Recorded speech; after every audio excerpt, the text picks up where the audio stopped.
بالروح بالدم نهديك يا الله.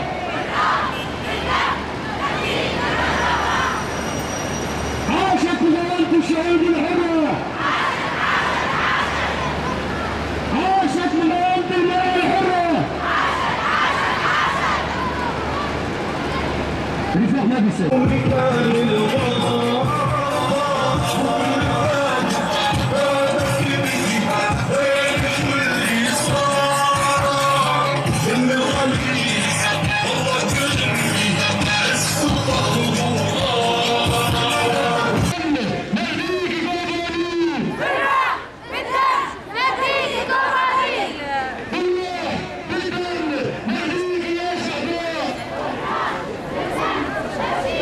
إلا دولة الاحتلال التركي.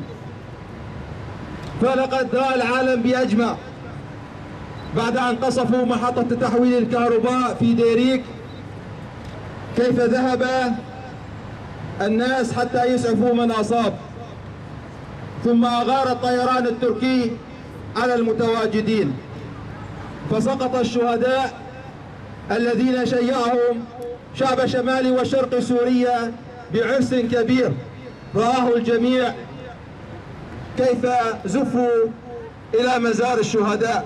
منطقتنا منذ بداية التاريخ وحتى اليوم لن تخلو من الحروب والصراعات بين القوى العالمية المختلفة نتيجة موقعها الجيوستراتيجي وبمواردها الطبيعية وثرواتها، وأن الدول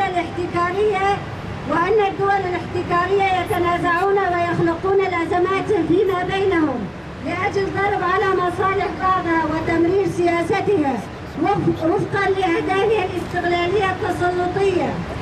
سلام الأحرار، سلاما على دماء الشهداء، سلاما للأرواح الطاهرة التي صعدت إلى السماء.